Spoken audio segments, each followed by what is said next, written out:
ஓம் சாந்தி. எல்லோரும் சந்தோஷமாக இருக்கிறீங்களா? இப்போ சமீபமாக பார்த்திங்கன்னா காக்ரோச் ஜனதா பார்ட்டி அப்படிங்கிறத நிறைய பேச ஆரம்பித்தாங்க. யாருக்கும் ஒன்றுமே புரியல, இப்படி ஏதாவது ஒரு பார்ட்டி உருவாகிருக்குமோ, இப்படி இல்லாமல் பேர் வைப்பாங்க அப்படின்னு. ஸோ அப்புறம் தான் தெரியுது, இந்தியாவுடைய சீஃப் ஜஸ்டிஸ் ஏதோ ஒரு கேஸ் சம்மந்தமாக பேசும்போது இந்த வேலை வெட்டி இல்லாத இளைஞர்கள் சமுதாயத்துக்கு ஒரு ஒட்டுண்ணி மாதிரி, காக்ரோச் மாதிரி இருக்கிறாங்க அப்படின்னு அவர் சொல்லியிருக்கிறார். ஸோ உடனே அதை அதாவது இந்த ஃபேக் சர்டிஃபிகேட்டு இந்த நியூஸில், அதாவது சோஷியல் மீடியாவில் ஏதாவது ஒன்று பண்ணுறது, இந்த மாதிரி விஷயத்தை பண்ணிகிட்டு இருக்கிறவங்கள அவர் அப்படி சொல்லியிருக்காரு. அதாவது சமூக விரோத செயல்களில் ஈடுபடுறவங்க, இந்தியாவுக்கு எதிராக செயல்படுறவங்கள, அந்த மாதிரி. ஸோ உடனே இந்த காக்ரோச்செல்லாம் ஒன்று சேர்ந்தால் என்ன ஆகும் அப்படின்னு ஒருத்தர் போஸ்ட் பண்ணுறார்.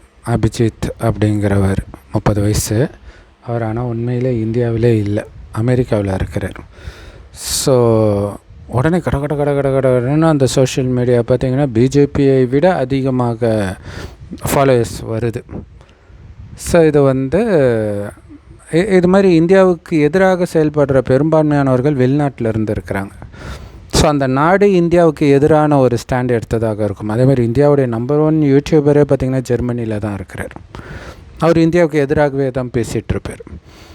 ஸோ அப்புறம்தான் தெரியுது, இது ஒரு அமெரிக்காவின் தூண்டுதல் மூலமாக ஒரு ஜென்சி கிட்ஸை தூண்டி இங்கே ஒரு கலவரத்தை, இன்ஸ்டெபிலிட்டியை உருவாக்கணும் அப்படின்னு பண்ணுறாங்கன்ட்டு. ஸோ அமெரிக்கா இந்த மாதிரி வேலையை பல விதங்களில் பல நாடுகளுக்கு எதிராக பண்ணி அதுதான் உண்மைன்னு நம்பவும் வச்சிடும்.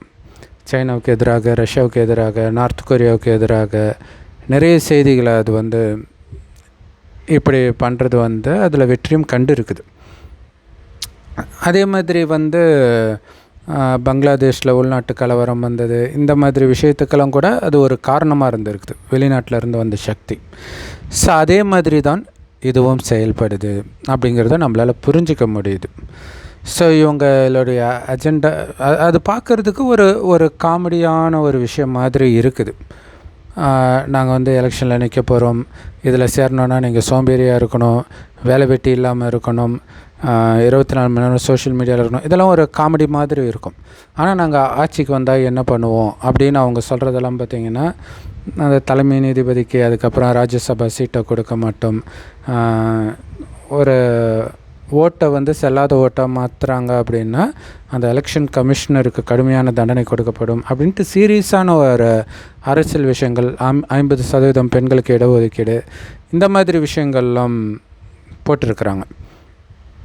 ஸோ இதெல்லாம் ஜென்சி கிட்ஸ், குறிப்பாக விஜய் அவர்கள் ஜென்சி கிட்ஸ்னால் முதல்வர் ஆனார் அப்படிங்கிறது இந்தியா ஃபுல்லாக பேசப்படுற இந்த நேரத்தில் இப்படி ஒரு விஷயமும் நடக்குது. ஆனால் இது இந்தியாவின் ஸ்டெபிலிட்டியை சீர்குலைக்கிறதுக்கான ஒரு நடவடிக்கை அப்படிங்கிறத இப்போ கண்டுபிடிச்சிருக்கிறாங்க. ஏன்னா சில மாதங்களுக்கு முன்பு உலகம் முழுவதுமே இந்தியாவுக்கு எதிரான குரல் கொடுக்குற மாதிரி ஒரு விஷயத்தை பண்ணாங்க. இந்தியா மோசமான நாடு, விலங்குகளோட அவங்க காமத்தில் ஈடுபடுவாங்க, பன்னியெல்லாம் அவங்க கடவுள்னு கும்பிடுவாங்க, இந்த மாதிரி நிறைய விஷயங்கள். அவங்க போனாலே அந்த நாட்டையே அழுக்காக்கிடுவாங்க, அந்த நாட்டையே இந்தியாவாக மாற்றிடுவாங்க. அவங்க சொல்கிறதுடைய அர்த்தம் என்னென்னா, ஒரு தேர்ட் வேர்ல்டாக மாற்றிடுவாங்க, ஒரு அழுக்கான நாடாக மாற்றிடுவாங்க அப்படிங்கிற விஷயம் பரப்பப்பட்டது. அவங்க தான் எல்லாருடைய வேலையும் பறிக்கிறாங்க அப்படிங்கிற விஷயம் பயங்கரமாக பரவிச்சு. அதுக்கு பிறகு தான் ட்ரம்ப்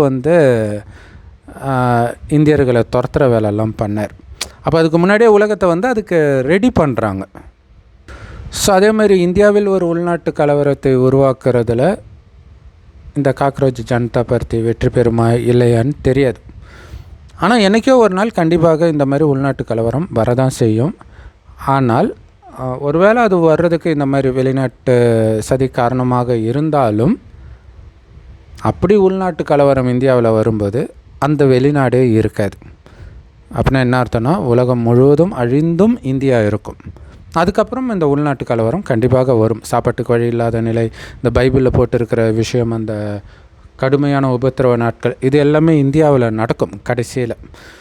ஆனால் இதே பாரத பூமி பிறகு சொர்க்கமாகவும் மாறும். அப்போ அந்த உபத்திரவ நாட்கள் இருக்குது இல்லையா, அந்த நேரம் மனிதனுடைய குணம் அவ்வளோ வக்கரமாக மாறும்.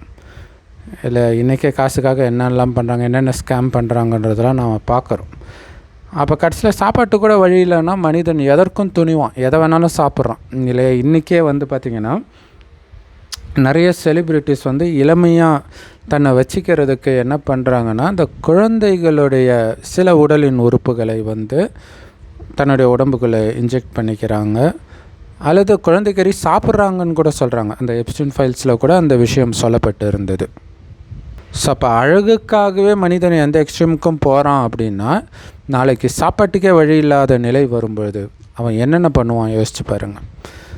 அது இல்லாமல் காமம், இதெல்லாம் மனிதனுக்குள்ளே நிறைய பாலியல் குற்றம் நடக்குது. இத்தனை சிசிடிவி கேமரா, இத்தனை சட்ட ஒழுங்கு இருக்கும்பொழுதே இது எதுவுமே கடைசி நேரத்தில் இருக்காது. போலீஸ் ஸ்டேஷன் இருக்காது, இல்லை உள்நாட்டு கலவரம் வரும்போது எதுவுமே இருக்காது. அப்போ என்னென்ன குற்றங்கள்லாம் நடக்கும் யோசிச்சு பாருங்கள். ஆனால் அது துக்கத்தின் உச்சம் இல்லையா.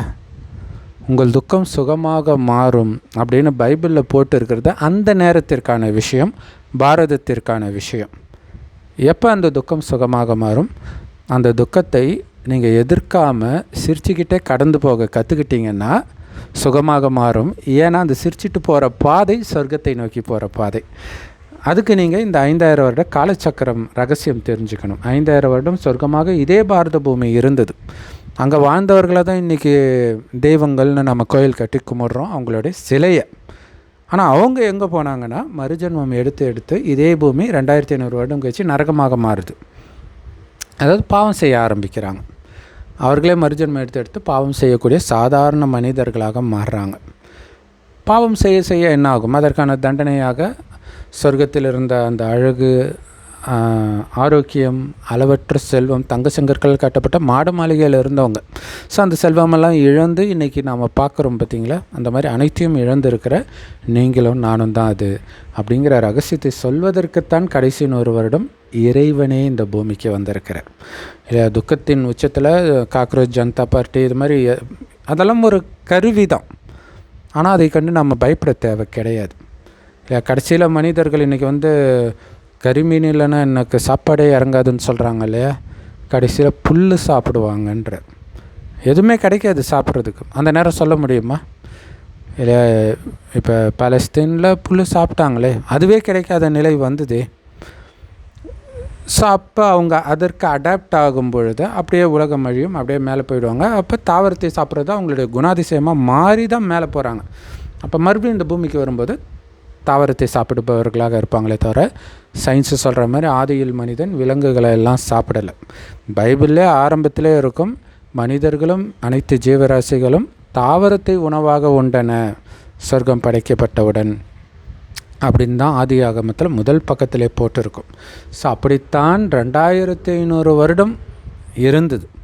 அதற்கு பிறகுமே அப்படி தான் இருந்தது. இப்போ சமீபமாக ஒரு 2-3 தலைமுறையாகத்தான் இந்த மாமிசம் சாப்பிட்ற பழக்கம் இந்தியாவுக்குள்ளே வந்தது. கொஞ்சம் கொஞ்சமாக இப்போ அடிமை ஆகிட்டாங்க.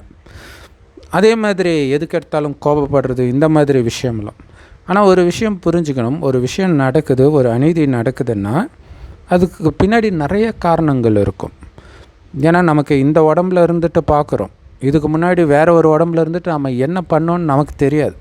அதற்கேற்ற அநீதி தான் நமக்கு நடக்கும். அப்போ அதுக்கு என்ன வழினா, அதை அமைதியாக ஏற்றுக்கிறது தான் வழி. அதை எதிர்க்கும் பொழுது அது இன்னும் பல மடங்கு ஃபோர்ஸாக நம்மை தாக்கும். இது தனி மனித வாழ்க்கையிலும் சரி, உலக அளவில் அல்லது தேசிய அளவில் எடுத்துக்கிட்டாலும் சரி. நிறைய பேர் இன்றைக்கும் சொல்லுவாங்க, வெள்ளைக்காரங்க ஆட்சி நல்லா இருந்தது அப்படின்னு சொல்லுவாங்க. ஆனால் மகாத்மா காந்தி வரும்பொழுது எப்படி புரிய வச்சுருப்பார், இது ரொம்ப மோசமாக இருக்குது, நாம் சொர்க்கத்தை உருவாக்க போகிறோம் அப்படின்னு சொல்லி தான் புரிய வச்சு மக்களை போராட வச்சுருப்பார். ஆனால் அதுக்கப்புறம் என்னாச்சு? நாளுக்கு நாள் பாருங்கள் இல்லை, இன்றைக்கி காக்ரோச் ஜனதா பார்ட்டியை உருவாக்குறாங்க அப்படின்னா மக்கள் அந்த அளவுக்கு பலவிதமான இன்னல்களை சந்திக்கிறாங்கன்றது உண்மை தான், இல்லைன்னு சொல்லலை இல்லை. விலைவாசி ஏறுறதை பார்க்குறோம், பலவிதமான பிரச்சனைகளை பார்க்குறோம்.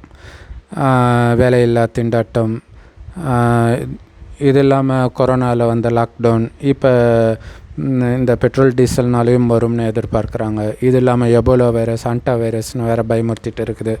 என்ன வேணாலும் நடக்கும், ஆனால் கொஞ்ச நேரத்துக்கு தான் இதெல்லாம். ஏன்னா கலியுகம் அழிகிறதுக்கு 100 வருடம் முன்பு தான் இறைவனே வரார். கலியுகம் அழிந்து இந்த பூமி சொர்க்கமாக மாறும். அப்போ அதற்கு 100 வருடம் முன்பு தான் சொர்க்கத்திற்கு தேவையான ஞானத்தை நமக்கு கொடுத்து தயார்படுத்துகிறார். அவர் 90 வருஷம் ஆயிடுச்சு. இப்போ இன்னும் கொஞ்சம் நேரம் தான் இருக்குது, பொறுத்துக்கோங்கன்றார். இதுதான் பைபிளில் பரலோக ராஜ்யம் சமீபத்தில் இருக்கிறது, பொறுத்துக்கோங்க அப்படிங்கிறது. அந்த பாதை கொடூரமாக இருக்கிற மாதிரி இருக்கும். கல் முள்ளும் காலுக்கு மெத்தை அப்படின்ட்டு ஐயப்பன் பக்தர்கள் போகிற மாதிரி இதெல்லாம் சொர்க்கத்திற்கான பாதைன்னா அந்த சொர்க்கத்தை மட்டுமே மனக்கண்ணில் பார்த்துட்டு இருக்கணும். சொர்க்கத்தில் காமம்னா என்னன்னு தெரியாது, கோபம்னா என்னன்னு தெரியாது, பற்று பேராசை அகங்காரம்னா என்னன்னு தெரியாது. அவ்வளோ அன்பாக, அவ்வளோ அமைதியாக, சிங்கமும் பசுவுமே ஒன்றா தண்ணி குடிக்கணும்னா இப்போ மனிதர்கள் எவ்வளோ அன்பாக இருப்பாங்க யோசிச்சுப்பாங்க. அந்த அன்பின் குணத்தை இந்த மோசமான உலகத்திலேயே நீங்கள் வெளிப்படுத்தணும். அப்போ தான் அது உங்களுடைய குணமாக ஆழமாக பதியும். அப்போ தான் நீங்கள் சொர்க்கத்துக்கு வர முடியும். இப்போ யார் மீதும் உங்களுக்கு வெறுப்பு வரக்கூடாது. உங்களுக்கான அநீதி நடக்கும். எப்படி அவங்க மேலே அன்பு வைக்கிறது? உடல்னு பார்த்தா பிரச்சனை இல்லை. உடல்னு பார்த்தா அவன் இந்த ஜாதிக்காரன், இந்த மதத்துக்காரன், இந்த நாட்டுக்காரன், அவனை எதிரியாக நினைப்பீங்க. அது ஒரு ஆத்மா அதோடைய நடிப்பை நடிக்குது. ஏன் இந்த நடிப்புன்னு சொல்கிறோன்னா, இந்த 5000 வருடத்த ஒரு கல்பனம், இதில் என்ன நடக்குதோ அதே தான் திரும்ப திரும்ப நடக்கும். அப்படின்னா என்ன அர்த்தம்னா, 5000 வருஷம் முன்னாடி இதே நாள் இதே நேரம் இதே வீடியோவை தான் நானும் போட்டிருப்பேன். நீங்களும் இதே வீடியோவை இதே மனநிலையோடு தான் பார்ப்பீங்க. உங்கள் ஆத்மாவில் அது பதிவாயிருக்கும், என் ஆத்மாவில் இது பதிவாயிருக்குது. ஸோ ஒவ்வொருத்தர் ஆத்மாவில் என்ன பதிவாயிருக்குதோ அது அவங்க நடிக்கிறாங்க.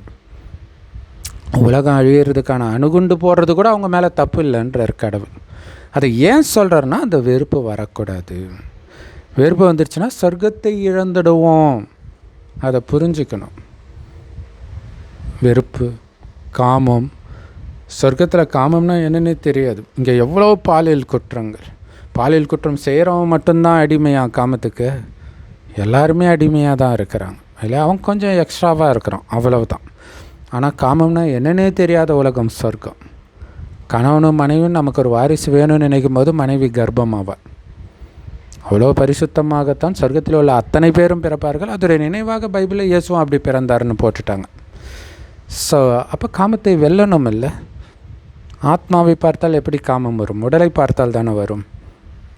அப்போ அந்த உடலை பார்க்கவே மாட்டேன்றது தான் தைரியம். என்ன ஆனாலும், எவ்வளோ அநீதி இழைக்கப்பட்டாலும் நான் கோபப்பட மாட்டேன்றது தான் உண்மையான தைரியம். மகாத்மா காந்தி சொல்வார் இல்லையா, வன்முறை கோழைகளின் ஆயுதம்னு சொல்வார். அது உண்மை தானே இல்லையா? இதை எதிர்கொள்கிறதுக்கு தான் தைரியம் வேணும். கொலை பண்ணுறதுக்கு தைரியம் வேணும். தூங்கும்போது போய் கொலை பண்ணிட்டு வந்துடலாமே இல்லையா? ஸோ என்ன ஆனாலும் பரவாயில்ல, நான் பொறுமையாக சகிச்சுக்குவேன். அதுக்கு தான் பயங்கர தைரியம் வேணும். அது மட்டும் இல்லை, அதற்கு பரிசு இருக்குது, சொர்க்கம் இருக்குது. இங்கே நீங்கள் அமைதியாகவே போயிட்டீங்க, காம வயப்படலை, கோப வயப்படலை, பற்று பேராசை அகங்காரத்தின் வயப்படலை அப்படின்னா சொர்க்கத்தின் உயர்ந்த பதவியாக ஸ்ரீநாராயணன் பதவியை நீங்கள் அடைய முடியும். ஸோ இதோடைய நினைவாக தான் பொறுத்தார் பூமி ஆழ்வார் அப்படின்னு சொல்லப்பட்டிருக்குது. மற்றபடி காக்ரோச் பார்ட்டி இல்லது ஏதோ ஒன்று வந்து உங்களுக்கு அநீதி நடக்குது, இந்த நாட்டில் மட்டும் இல்லை, உங்கள் வீட்டில் அநீதி நடக்குது, உங்கள் குடும்பத்தில், உங்கள் வேலை செய்யக்கூடிய இடத்துல, இந்த காதில் வாங்கி அந்த காதில் விட்டுருங்க. பெஸ்ட்டு காதிலே வாங்காதீங்க. ஏன்னா உள்ளே போச்சுனாலே உங்களோட மனசை கெடுத்துடும். எல்லாமே கரெக்டாக தான் நடக்குது. அதானே கீதா சாரமே, நடந்ததும் நன்றாகவே நடந்திருக்கிறது, நடந்து கொண்டிருக்கிறது அதைவிட நன்றாக நடந்து கொண்டிருக்கிறது, நடக்க இருப்பதோ அதைவிட பெஸ்ட்டாக இருக்கும். எதுக்கு கவலைப்படணும்? இது வந்து இறைவனே கொடுக்குறாரு இந்த கேரண்டி. எல்லாத்துலேயும் உங்களுக்கு நன்மை இருக்கும். நீங்கள் பாட்டுக்கு அமைதியாக போங்க. மனிதர்கள் வழியை ஃபாலோவே பண்ணாதீங்க. அப்படி ஃபாலோ பண்ணி தான் நம்ம அனைத்தையும் இழந்தோம். 5000 வருஷத்துக்கு ஒரே முறை தான் இறைவன் வந்து அவருடைய வழியை கொடுக்குறார். அதுதான் சொர்க்கத்துக்கு போகிற வழி. 5000 வருஷத்துக்கு ஒரே முறை தான் வரார். ஒரு வயோதிகர் உடலில் வரார். அந்த வயோதிகருக்கு பிரம்மான்னு பேர் வைக்கிறார். அந்த பிரம்மா வாய் வழியாக இந்த ஞானத்தை கேட்குறவங்க தான் குமாரிகள். இந்த ஞானத்தை முரளின்னு சொல்லுவோம். எல்லா பிரம்மகுமாரிகள் ராஜயோக தியான நிலையத்திலும் முற்றிலும் இலவசமாக கிடைக்குது. யூடியூப் வெப்சைட்ஸ்லையும் இருக்குது. அதோடைய லிங்க் வந்து நம்ம வாட்ஸ்அப் சேனலில் ரெகுலராக போஸ்ட் பண்ணுவோம். நம்ம வாட்ஸ்அப் சேனலோடைய லிங்க் இந்த வீடியோக்கு டிஸ்கிரிப்ஷனில் கொடுக்குறோம். அவசியம் ஜாயின் பண்ணிக்கோங்க. இறைவனுடைய ஞானத்தை தினம் தினம் கேளுங்க. அதை மட்டுமே சிந்தனை பண்ணிகிட்டு இருங்க. ரொம்ப முக்கியமானது, உங்களை ஆத்மானு வந்து சிவபரமாத்மாவே செவ்வானத்தில் நட்சத்திரம் மாதிரி சதா நினைவு பண்ண தான் ஆத்மாவிற்கு வெளி உலக கவர்ச்சியில் மயங்கிறதுலேருந்து விலகி இருக்கிற சக்தி கிடைக்கும். இந்த வெறுப்பு இதில் இருந்தெல்லாம் விலகி இருக்கிற சக்தி கிடைக்கும். எப்போவுமே அமைதியாகவும் ஆனந்தமாகவும் இருக்கிறதுக்கான சக்தி கிடைக்கும். அதனால் சதா சிவனே, நான் பாட்டுக்கு சிவனேன்னு இருந்தன்றதெல்லாம் இப்போத்தைய நேரம், இப்போ தான் அப்படி இருக்கணும். என்ன ஆனாலும் சரி, இது எதுவுமே கிடையாது, யாருமே கிடையாது, எனக்கு ஒரு சிவனை தவிர யாரும் கிடையாது, அப்படி இருந்தால் தான் யார் மேலேயும் வெறுப்பு வராது. எனக்கு உடம்பே கிடையாது, கண்ணுக்கு தெரியாத ஜோதியாக இருக்கிறேன். ஸோ அப்போ கண்ணுக்கு தெரியாத ஜோதியை பார்த்து யாரும் திட்டிட போகிறது கிடையாது. அப்படின்னு நீங்கள் அமைதியாக இருந்தாலே உங்களுக்கு அமைதியின் சக்தி அதிகமாக இருக்கிறதுனால தான் சொர்க்கத்தில் நாராயணன் பதவியே உங்களுக்கு கிடைக்கிது. இது மைண்டுக்குள்ளே ஓடிக்கிட்டே இருந்துச்சுன்னா நீங்கள் ட்ரிகர் ஆக மாட்டீங்க.